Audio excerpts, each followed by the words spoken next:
देखिए, जिस व्यक्ति का आप चिंतन करेंगे उस व्यक्ति का स्वभाव आपके जीवन में उतरने लगता है।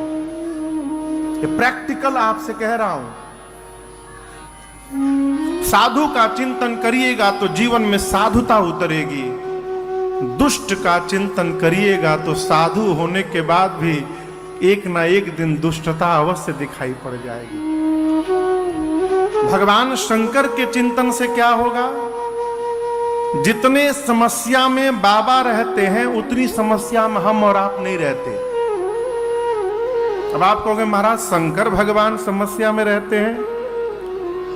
दर्शन करिए, मां भवानी वामांग में विराजमान है और गंगा जी कपारे पर बैठी है सिर पर।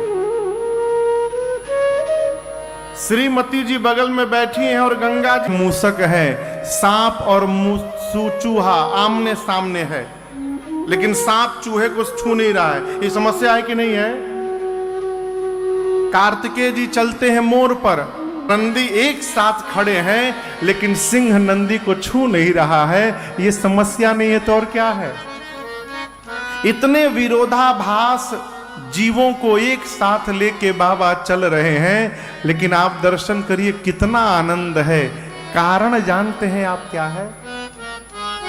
कारण भगवान शंकर दिन रात तुम पुनि रामा राम दिन राति, तुम पुनि राम राम दिन राति, सादर जपहो अनंग अराते, सादर जपहु अनंग अराते, मंगल भवाना अमंगल हारी, मंगल भवाना अमंगल हारी, उमा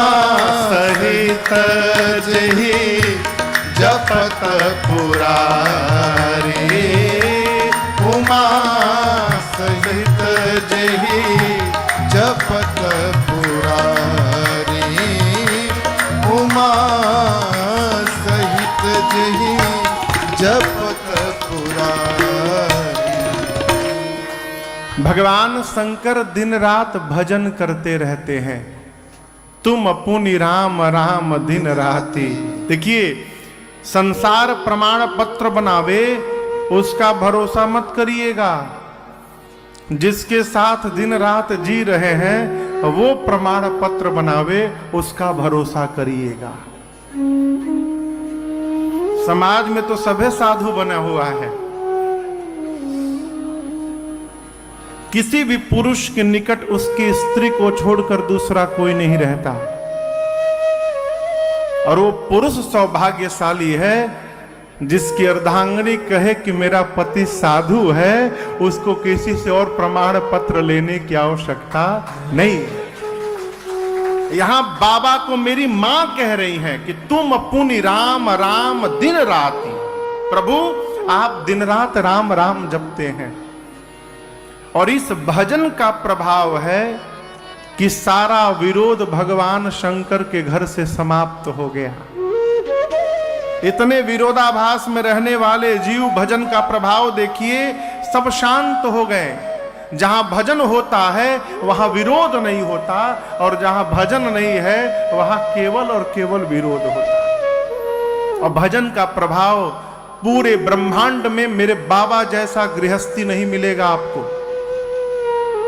क्षमा करिएगा प्रभु, ये राम जी हैं पीछे मेरे आराध्य हैं।